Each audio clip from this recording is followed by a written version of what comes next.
दोस्तों, किसी भी देश के लिए टेक्नोलॉजी कितनी ज़रूरी है, इस वीडियो को देखने के बाद आप समझ जाएंगे। ईरान और इजराइल और यूएसए में वॉर चल रही है। ये ट्रायंगुलर वॉर नहीं है, यूएसए और इजराइल एक साथ है और ईरान एक तरफ है। इसके बाद मिडिल ईस्ट में भी भयंकर कोहराम मचा हुआ है। मैं बात कर रहा हूँ टेक्नोलॉजी की। दोस्तों, इजराइल के पास अच्छी तकनीकी है, हर क्षेत्र में हम जानते हैं, सभी जानते हैं। दोस्तों, इजराइल में साइबर अटैक करने की भी क्षमता है और ज़बरदस्त तरीके से क्षमता उनमें। और ये जो आज का वर्ल्ड है, पूरी दुनिया है आज की, केवल कन्वेंशनल वॉर नहीं लड़ती है, यहाँ पर साइबर अटैक किए जाते हैं, ड्रोन अटैक किए जाते हैं, इंफॉर्मेशन वॉरफेयर होती है। कई प्रकार के कन्वेंशनल जो युद्ध है वो तो होता ही है, मिसाइल अटैक, ड्रोन अटैक, ये सब होते हैं। लेकिन दोस्तों, इसके साथ साथ साइबर अटैक भी किए जाते हैं, साइबर हमले भी किए जाते हैं और साइबर हमले से बहुत कुछ नुकसान किया जा सकता है। कई बार साइबर हमले से विपक्षी देश की मिसाइल सिस्टम को ही लॉक कर दिया जाता है, उसके डिफेंस सिस्टम को लॉक कर दिया जाता है हैक करने के बाद। तो ये भी टैक्टिक्स अपनाई जाती हैं साइबर अटैक के दौरान। अब दोस्तों, खबर ये है कि इजराइल के द्वारा ईरान के टीवी चैनल्स को हैक किया गया था। इजराइल की तकनीकी और हैकिंग के बारे में आपको पहले से ही पता होगा। आपको दोस्तों याद होगा, लेबनान के अंदर इजराइल के द्वारा एक बड़ा कारनामा किया गया था। वो कारनामा ये था कि जो पेजर डिवाइस होती थी, जो हमास वगैरह के और हिजबुल्लाह के जो वहाँ पर आतंकवादी थे, वो एक डिवाइस रखते थे मैसेज सेंड करने के लिए। अगर फ़ोन रखेंगे तो ट्रेस हो जाएंगे, इसलिए उन्होंने फ़ोन नहीं रखे थे, एक डिवाइस रखते थे जो मैसेज भेजने के काम आती थी, पेजर डिवाइस, जो काफ़ी पुराने समय में चला करती थी। जब से फ़ोन आए उसका कोई महत्व नहीं रहा था, लेकिन वहाँ पर ये लोग चला रहे थे।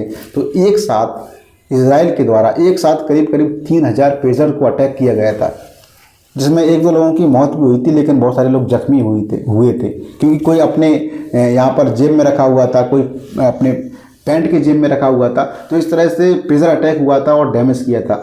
इसमें ये नहीं है कि बहुत सारी संख्या में मृत्यु हुई थी, लेकिन एक इन्फॉर्मेशन जो वॉरफेयर होती है उसमें एक एडवांटेज लिया था इजराइल ने। तो और यहाँ पर भी एक बहुत बड़ा एडवांटेज उसके पास ये है कि उसके पास तकनीकी है, साइबर हमले करने की क्षमता है।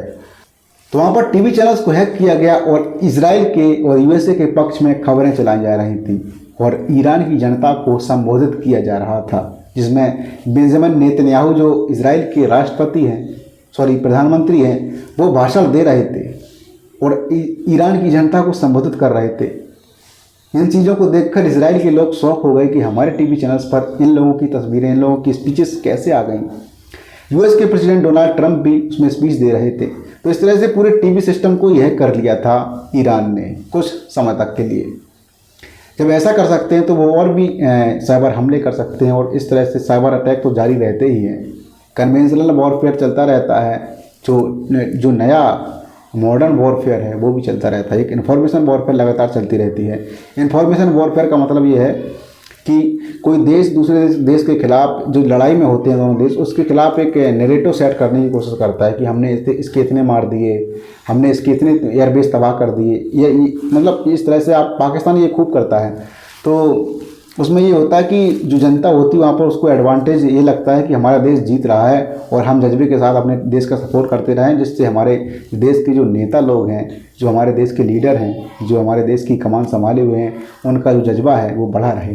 दोस्तों, पुराने ज़माने में इस तरह से अगर किसी दूसरे देश की, विपक्षी देश की जनता को संबोधित करना होता था, तब क्या टैक्टिक्स अपनाया जाता था? तब एक तरीका अपनाया जाता था कि जहाज़ से कुछ पर्चे वगैरह फेंके जाते थे उस देश की टेरिटरी के अंदर जहाँ पर लोग निवास करते हैं।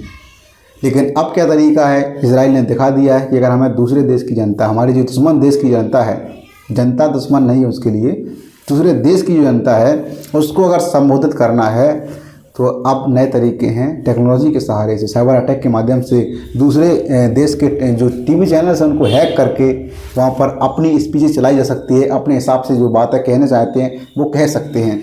जिस तरह से पुराने समय में वहाँ पर जो पर्चे वगैरह होते थे उनको फेंका जाता था दूसरे देश की टेरिटरी में जा कर के, ये चीज़ आपको देखने को मिलेगी वर्ल्ड वॉर के दौरान।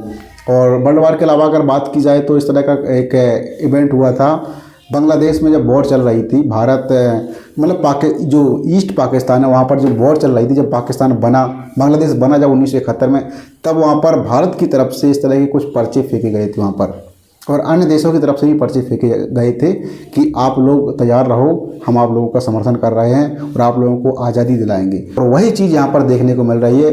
अब वो ज़माना नहीं है पर्चा फेंकने वाला, अब तरीके दूसरे हैं और वहाँ पर टीवी को हैक करके उन्होंने अपनी खबरें चला दी, अपने तरीके से स्पीचेस दे दी। तो दोस्तों, इजराइल के द्वारा ये जो साइबर अटैक किया गया है ईरान पर, उसके बारे में आपकी क्या राय है कमेंट में ज़रूर बताइए। वीडियो अगर इन्फॉर्मेटिव लगी हो तो